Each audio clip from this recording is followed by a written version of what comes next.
Sa panguna ng Philippine Dance Sport Federation, isasagawa ang finals ng PDSF Breaking National Ranking 2023 sa Makati City sa darating na linggo. Ang kabuang detalye sa ulat ni Darrell Oclares.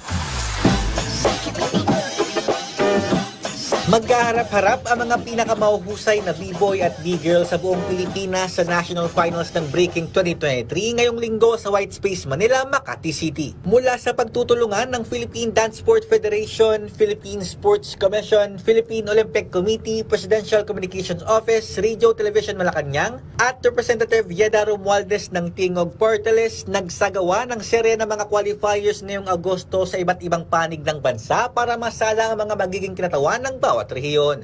This is the first time that happened na nagkaroon ng really qualifier. Dinala na namin yung competition sa in all parts of the region dito sa bansa natin. Normally, it is only held here in NCR. So this time, we really we found a way to really look for the best from Luzon, from Visayas, and from Mindanao. The top 4 winners from different region will compete the top 16, and that will be competing in the finals on this Sunday sa White Space, 4 p.m. Ayon pa kay Ang, magiging daan ng national finals para makahanap ng mga B-boys at B-girls na maaaring mapabilang sa national team training pool at maging kinatawan ng bansa sa mga parating na international break competitions. And from here, we were hoping to see how they fare against our current national team, and then I think from here, magpapasok tayo sa national training pool natin. And then from training pool, start na ng career nila. And then they will be elevated based on their performances. They will be elevated to the national team. Kasi we have the Asian Games coming, di ba? And then we have the WDSF World Breaking Championship in Belgium also in September. And we have the Breaking for Gold Olympic Series in December in Hong Kong. So, and then next year is the Olympic Qualifier Series na ongoing rin. Iniimbitahan din ni Coach Melvin ang lahat ng mga Pilipino na panoorin at suportahan ang parating na National Break Finals ngayong weekend. So I would like to invite everyone.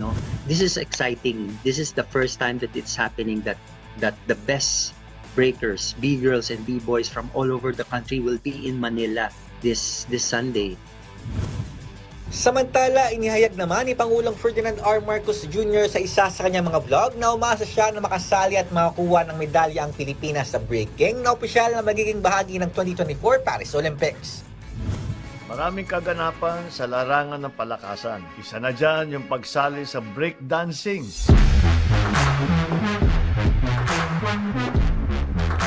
Ng breakdancing event sa Paris 2024 Olympics. Sa kauna-unahang pagkakataon, sana ay isa ito sa mga sport na mag-excel tayo. Kaya natin, ang gagaling natin mga Pilipino basta sa sayawan. Sigurado naman akong marami tayong maaaring pambalo.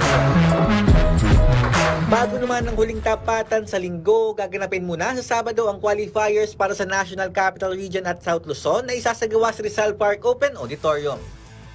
Darrell Oclares, PTV Sports.